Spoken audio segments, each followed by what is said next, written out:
The following is a presentation of WLCN 96.3 FM and WLCNonline.com. Live video streaming of this event is made possible in part by WLCN's live stream technology sponsor, Me Realty, located at 602 Keokuk Street in Lincoln and online at merealty.com.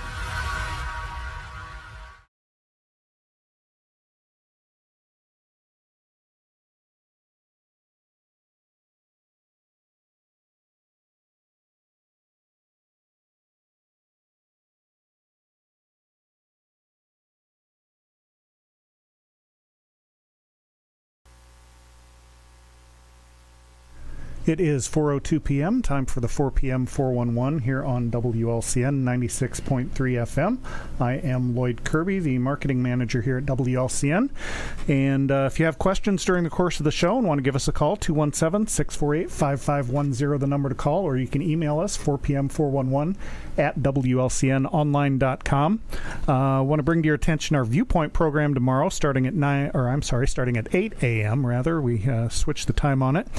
Dara Entwistle will be hosting, and guests will be members of the organizational committee with the Mount Pulaski Fall Festival, which is fast approaching. So we'll be talking about events at the Fall Festival as well as just general goings-on in Mount Pulaski, I assume. But we do have a guest here today, a return guest almost 11 months to the day, Dr. Silas McCormick from Lincoln Christian University. Dr. McCormick, thank you for being with us. Oh, it's a pleasure to be here, Loyd. Absolutely. So, as we were talking before the show, I thought initially bringing you back, we're almost a year removed from the major reorganization that happened at the university, and I was hoping perhaps we're far enough away that it's far enough in your rearview mirror you can maybe give us some perspective as far as how have those changes impacted the institution. Are things more solvent and workable, and just how have things gone since then? Sure.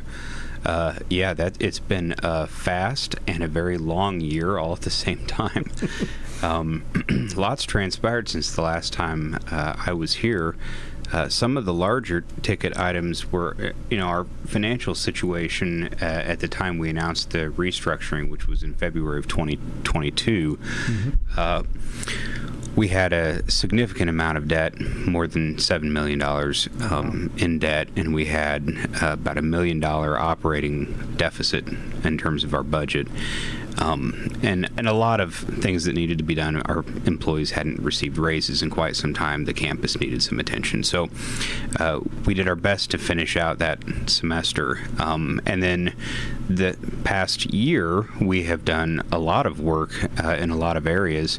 Our faculty have spent a lot of the past year putting together revised academic programs, some of which are more overlapping to accommodate a smaller size. So, for example, if you come to us now, which is most likely to be online, if you do a Bachelor of Arts degree and you want your senior year to get started on a Master of Arts, you can actually overlap much, if not all of that senior year. That required a fair amount of work on the part of our faculty, and almost all of that work was done over the last fall and even into the spring. So our faculty have certainly been busy. The biggest financial change has been our debt is now really close to $3 million. It might actually be under $3 million now. We have not borrowed anything on our line of credit for I would have to look. It'd be real close to a year now. And those are huge improvements for us. That was possible because Open Arms Christian Fellowship first leased with a purchase option and then purchased in February of 23 our chapel and athletic facility and some of the grounds, and so they've been using that, of course, for their services, but also for some athletics outreach, and I think they are looking to expand that as well. So all of that, in terms of our financial situation, has improved dramatically, as is the fact that now our campus is smaller, which makes it easier for us to maintain it, which is good because we've put a roof on a building. They call it a 20-year roof, but it turns out you can actually use it for more than 40 years, and though I don't recommend it. So we've done some of the capital stuff that we needed to do as well. And then over the course of the last year, we've spent obviously a lot of time talking to students and alumni constituents and talking about the changes and what those look like and asking people to continue to support us. And we've been very fortunate. Most of our financial supporters have stuck with us, and that's been a huge blessing. So now, this semester is our third semester recruiting students. So our first semester would have been last fall, and we brought in about 40 new students and ended up with a total enrollment of about 220. In the spring, we brought in just under another 20, and then it looks like this semester, the numbers aren't in. We have a 10-day head count that's official, but it looks like it's going to be a pretty similar number to what we brought in last fall. So we had hoped for more than that, so in that regard, it's a bit disappointing, but nothing catastrophic. So I think that's going to put us around 190 students in total this fall. That's my guess. Not quite to the 10-day count, but that's my guess. Yeah. You had mentioned mentioned online education as you were talking about that. So has that, I guess I got a couple questions. How has LCU transformed its offerings in its curricula to Sure. more online offerings. And my other question was, even though we aren't at the 10-day census date yet, Right. In terms of your campus population, prior to the Right. reorganization and after the reorganization, do you have an idea what the split was in terms of how many online students versus how many on-campus students you had? Sure. So, prior to our reorganization, we had traditional residential undergraduate students. We had non-traditional undergraduate students who were online, and then we had graduate and seminary programs. And most of the graduate and seminary students would have been mostly online, which I realize there are a lot of weasel words in that, but most of them would have been mostly online. The biggest exception, we have a Master of Arts in Counseling program that's in person. That was true before the restructure, true still today. Okay. All of those students, all of those classes, those are in person. What we essentially did in the restructuring was we carved out the traditional residential undergraduate piece of that, with the hope that if we could maintain enrollment in the other categories, we could reduce our expenses associated with the residential undergraduate program, and also ratchet up our student engagement with online students, because a lot of institutions, the online portion of what they do is really sort of an auxiliary, and we wanted to reorient ourselves so that we could make that the focus. So that was one of the other things our faculty have been working on this past year, is an actual engagement plan. How are we going to make sure that we get to know these students and that these students can tell that this is our primary focus? So in terms of comparison, under the old approach, we probably would have had about 300 to 350 residential undergraduate students probably that last year. Last year, that number was more like 40. This year, that number is probably more like 25. Okay. So the 340 residential undergraduate students are by and large gone now. And we do have a few who live in the apartments. We still have chapel services on Thursday evenings. They gather together, but we have categorized them as non-traditional because that's their program now. So on the remaining numbers then of that 220 last year, 190 this year, obviously the vast majority of them are either online, or if they're in person, they're in the counseling program, which means their classes are in person, but very few of those folks actually live on campus. Okay. All right. So our guest is Dr. Silas McCormick, once again, president of Lincoln Christian University. We're talking about the restructuring and sort of how things have gone since then. Once again, if you have questions, 217-648-5510, the number to call, or you can email us, 4pm411 at WLCNonline.com. We'll be back in 2 minutes with more with Dr. McCormick.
Live video streaming of this event is made possible in part by WLCN's live stream technology sponsor, Me Realty, located at 602 Keokuk Street in Lincoln, and online at merealty.com.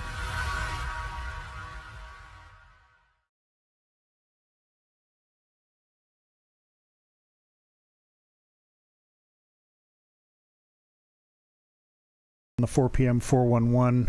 But if you want to show off those dance moves, yeah, right. live streaming, feel free. Where our guest is Dr. Silas McCormick, the president of Lincoln Christian University, who actually wears many hats. He told me last time, in addition to president, that you went to law school and are a lawyer, and I'm sure you've worn several other hats. I've worn a lot of the lawyer hat the past year, yeah, all of the property deals. I'm sure. So we were talking before the break about some of the impact of the Lincoln Christian University restructuring, reorganization. I recalled reading, as we were talking about during the break between your dance moves, I recalled reading about some of the outreach, how some of the, rather than having so many brick and mortar buildings and classes on the traditional campus, that there was going to be more outreach, perhaps using local or area churches for some classes and things.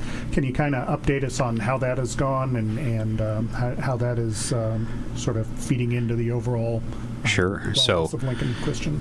This experience obviously has involved a lot of adaptation. So last year we offered a number of classes for credit in person at area churches. One in Peoria, one in St. Charles, Missouri, one in Springfield. And those were great experiences. I'll give you an example. One of the interesting ones, the class in Springfield had more than 20 people in it, every one of them an auditor. So they all signed up for the class, but they didn't have to do the homework. Now, actually, a few of them did.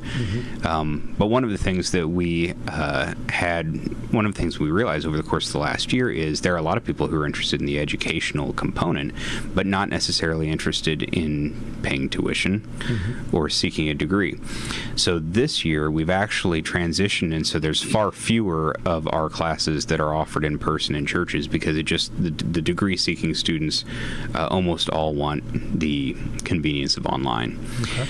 So we are continuing that outreach, but the Lincoln Christian Institute is a subset of the university that we created in the restructuring to do more non-credit education. And so a lot of the outreach to churches that we had sort of envisioned originally as being degree credit bearing has been rolled into the Institute. So there's now, if you get on our Facebook page or our website, you can find Lincoln Christian Institute, and there's a calendar, much like a fall schedule for academic courses, except it shows you where we are offering educational offerings that aren't for credit.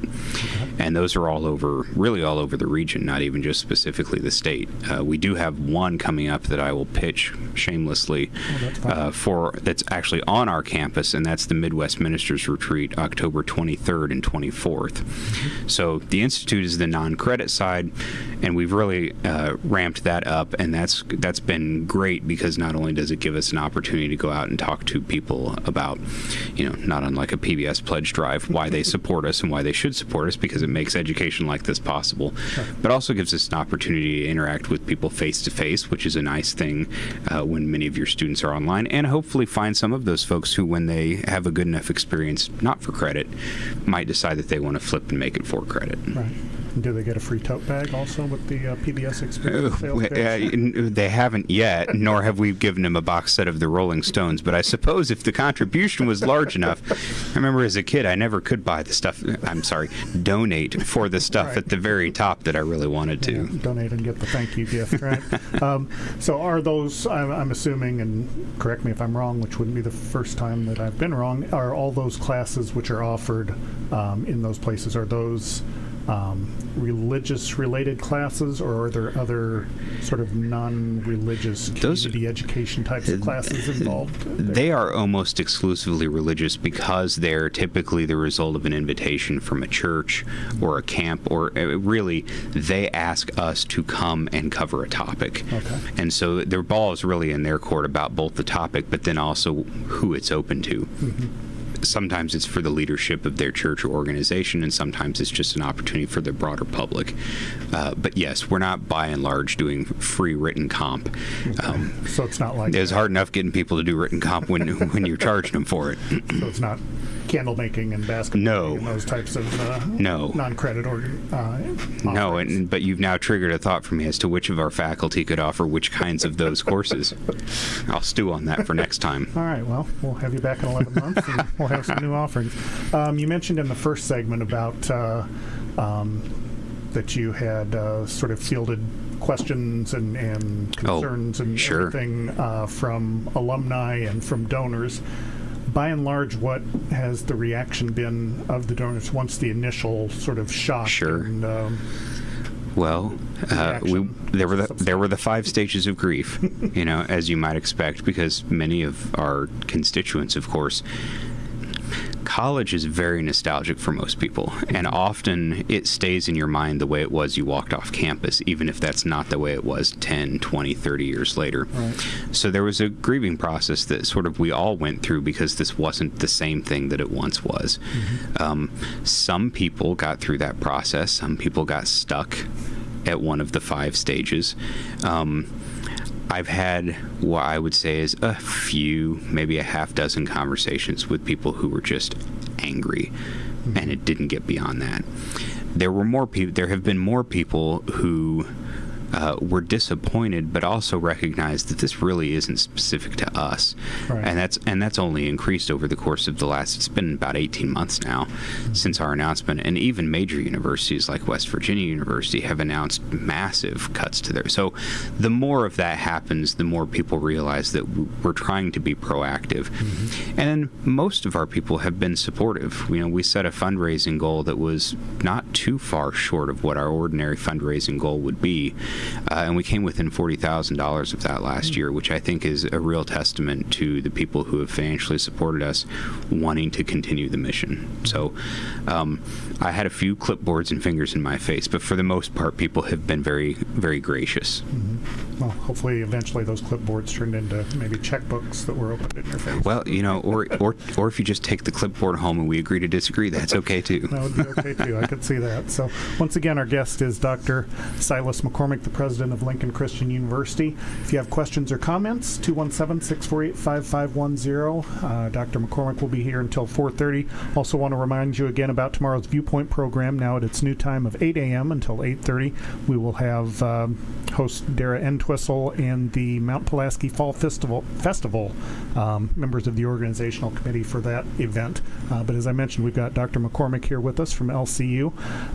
You mentioned you had some upcoming events. I know you shamelessly promoted one. Do you have others? Right. I have another one I can shamelessly promote. Although I could also talk about the Mount Pulaski Fall Festival, which was a regular part of my childhood. Okay. I've still never gotten over not being able to go up into the water tower. Really? Yeah. When it was new, they let people one year in the Fall Festival go in and look. It was empty, but it was complete, and you could actually get in a harness and go up. And I wasn't old enough, and I told my kids that story one time, and they still every time my son sees a water tower now, he's like, "Do you think you could go up in that one?"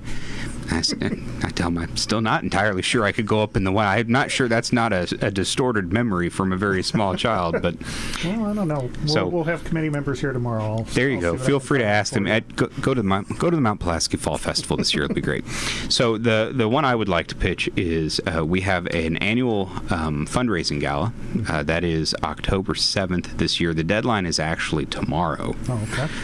So if you want to RSVP, come out to our website and scroll down to the bottom. It's the annual fundraising gala. It's a great event. I put on a tux. It's the only time I ever put on a tux. Unless I have to be in your wedding, I suppose I would do that. Otherwise, this is it. This is the only time, and it's a lot of fun. We do it in Henderson Hall. It's a great event, a lovely evening. So feel free to join us for that. That'd be great. And I remember last year you were telling me there was a speaker from Springfield, I believe. Yes, last year it was one of our graduates was from Springfield. This year the speaker is Dr. Tanner Green, who is a church planter from New England. Oh. So he grew up in Southern Illinois. Came to Lincoln for college and seminary, and then moved out east, and for the last, I want to say, close to 20 years probably now, has been working with new churches out in New England, which is, of course, a completely different ballgame from the Midwest. And so a Southern Illinois kid planting churches out in New England is a great and interesting story. And so he's going to talk about how his education helped prepare him for that in ways that he didn't necessarily anticipate. Oh, so it should be good. So, and what was the date of that event? That date is October 7th, okay, with an RSVP deadline of as soon as you can. All right, sounds good. So we will be back in just 2 minutes with Dr. Silas McCormick and more about Lincoln Christian University right after this.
And we are back on the 4 p.m. 411. Our guest once again, Dr. Silas McCormick from Lincoln Christian University. He is the president there, and talking to us about all things LCU since the reorganization that happened last year.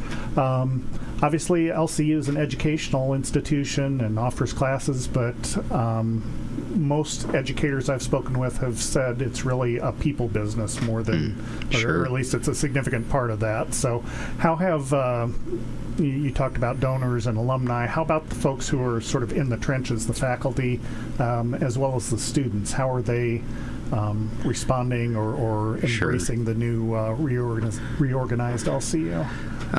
Like the rest of our constituents, that's been varied. There are obviously some who were quite upset by the transition.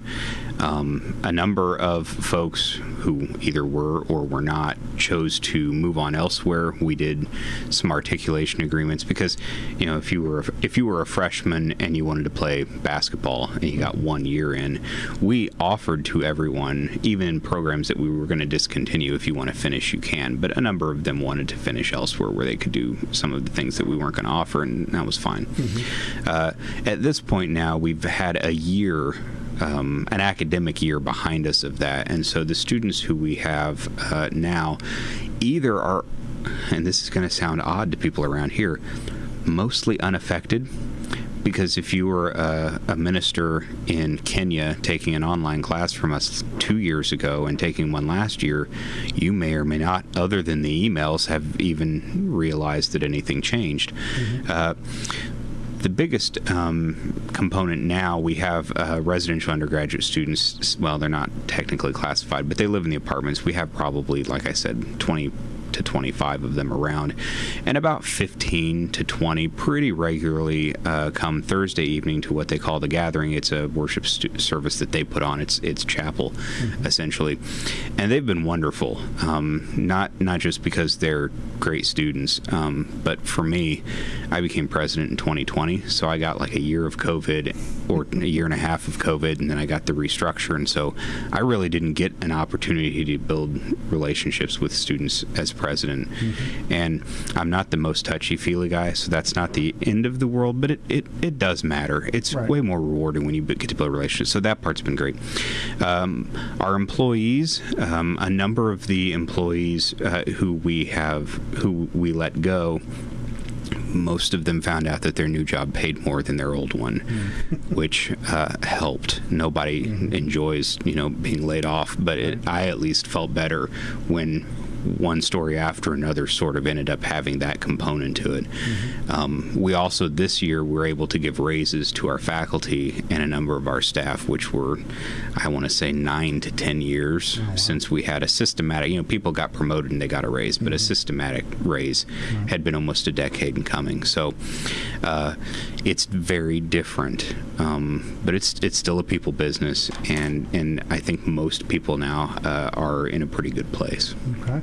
And so you didn't bring your crystal ball with you, but no. Do you have any idea what the future holds? I mean, assuming, and which we probably shouldn't preface the question with that, but I mean, if things generally stay stable as they are economically in terms of, pricing and energy costs and things like that, do you foresee things sort of continuing as they are at LCU? Oh gosh, I just had a conversation today with someone who said you can't do a strategic plan for more than a year because it's all adaptation. I don't know what the future holds. I will say, from what I have seen, support from donors, support from our employees, the physical campus that we have currently, all of the only thing that really keeps me up at night is enrollment. And there are a few reasons for that. One of them is we still fight the people who think we're closed, or people who are just sure that we're going to close any minute. That creates some fear, apprehension, and confusion with prospective students. And then the other piece is we're very focused on theological education, and that's not the easiest education to sell. And so really the only thing that keeps me up at night is, are there enough students in the long term? Which, if you'd asked me what kept me up at night a year ago, I would have given you a list of like 14 things. So I feel pretty good about that. At least it's on a downward trend. Yeah. All right. So once again, our guest has been Dr. Silas McCormick, the president of Lincoln Christian University. Dr. McCormick, thank you for being with us once again. Thanks for having me again. Absolutely. And once again, we'll remind you to tune in again tomorrow to the Viewpoint program with Dara Entwistle as she welcomes committee members and organizers of the Mount Pulaski Fall Festival. But for now, this has been the 4 p.m. 411. I'm Loyd Kirby. Thank you for being with us. Live video streaming of this event is made possible in part by WLCN's live stream technology sponsor, Me Realty, located at 602 Keokuk Street in Lincoln, and online at merealty.com.